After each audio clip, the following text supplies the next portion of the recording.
4 line का station है। इसकी जो बीच की 2 लाइंस है वो मेन लाइन है, जो कि अगर गाड़ी रुक नहीं रही है तो ज्यादातर उससे जाती है।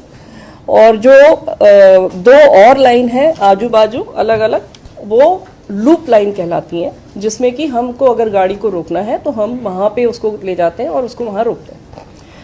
इस दिन इस समय यहाँ पे 2 गाड़ियां खड़ी थी जिनको रोका गया कि ये मेल एक्सप्रेस गाड़ियां जो हैं जिनको यहाँ रुकना नहीं है उनको जाने के लिए एकदम क्लियर पाथ मिले।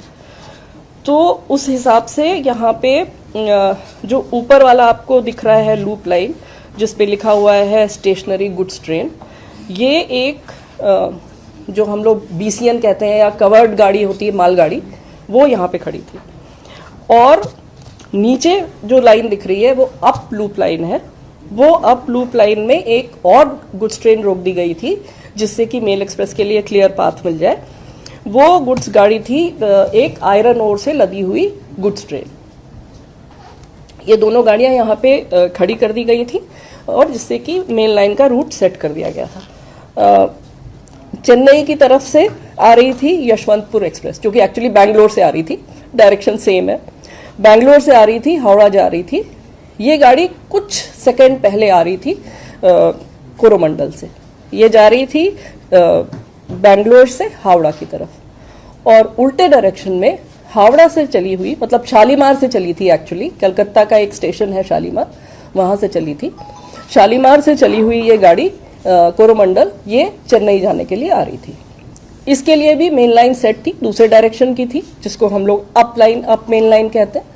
उस लाइन का डायरेक्शन सेट था, रूट सेट था, हर तरह से सिग्नल सेट थे और सिग्नल ग्रीन थे। ग्रीन सिग्नल का मतलब है ड्राइवर को सिग्नल का इंडिकेशन अगर ग्रीन मिल रहा है, इसका मतलब है उसका आगे का पाथ एकदम क्लियर है और वो सीधा अपनी पूरी स्पीड, जो भी उसको परमिटेड मैक्सिमम स्पीड है, उस पे वो अपनी गाड़ी को चला के ले जा सकता है। तो वो लगभग यहाँ पे इस सेक्शन पे इस गाड़ी के लिए 130 किलोमीटर की परमिटेड स्पीड है। वो 128 किलोमीटर पर आवर पे था, जो कि हम लोगों ने लोको के रिकॉर्ड से भी कंफर्म किया है। वो 128 किलोमीटर पर आवर की स्पीड पे था कोरोमंडल वाला। और दूसरी डायरेक्शन से यशवंतपुर जो आ रही थी वो भी 126 पे थी, वो भी 130 पे परमिटेड है, वो भी 126 किलोमीटर पर आवर पे थी। इनके सबके लोगों के डेटा से हम लोगों ने ये कंफर्म भी कर लिया कि ये स्पीड थी गाड़ियों की, जो कि उनकी परमिटेड स्पीड के अंदर थी, लिमिट पे थी। तो ओवर स्पीडिंग की कोई बात नहीं थी। सिग्नल एकदम जो उसको दिख रहा था ग्रीन था और उसको सीधा जाना था।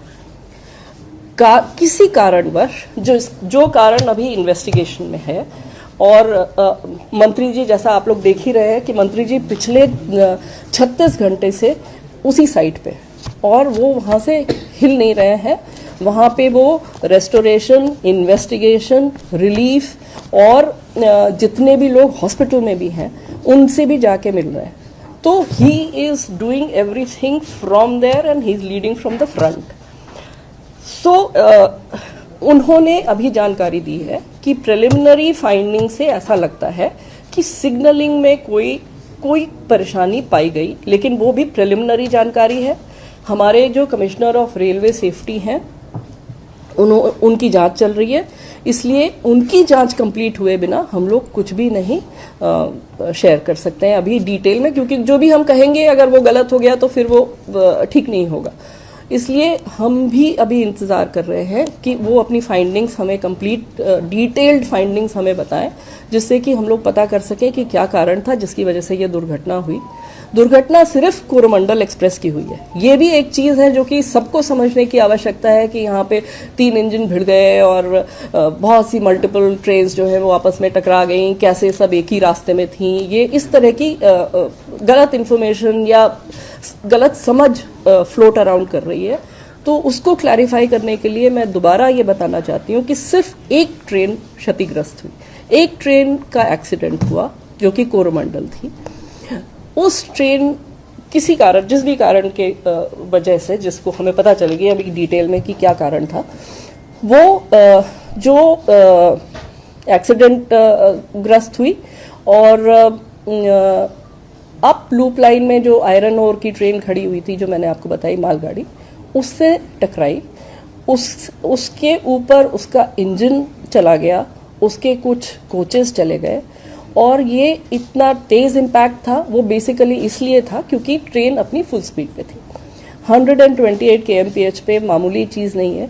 और दूसरी इशू ये था कि वो एक आयरन ओर की ट्रेन थी जो कि बहुत ही भारी ट्रेन होती है, तो वो सारा इम्पैक्ट जो है कोलिजन का इम्पैक्ट, अगर आप लोग किसी भी टेक्निकल कोलिजन एक्सपर्ट से भी पूछेंगे, कोलिजन का इम्पैक्ट उसने कंप्लीटली रिजेक्ट कर दिया क्योंकि वो आयरन ओर भरी हुई ट्रेन थी। एंड द एंटायर पूरा का पूरा इम्पैक्ट जो है वो सारा का सारा ट्रेन के ऊपर आ गया। कोचिंग ट्रेन थी ये।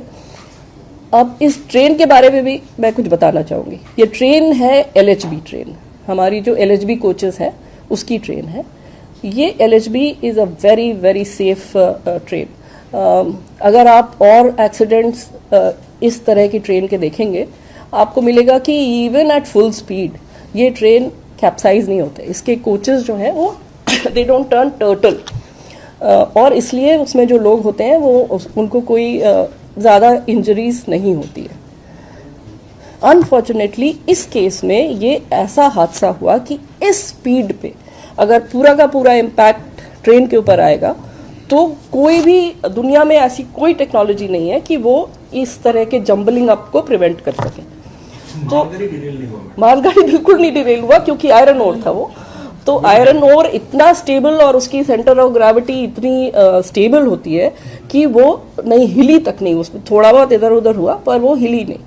और पूरा इम्पैक्ट जो है वो इस ट्रेन के ऊपर आ गया जो कि पैसेंजर्स के साथ थी, और उसकी वजह से ये इंजरीज और अनफॉर्चुनेट डेथ्स बहुत हुई।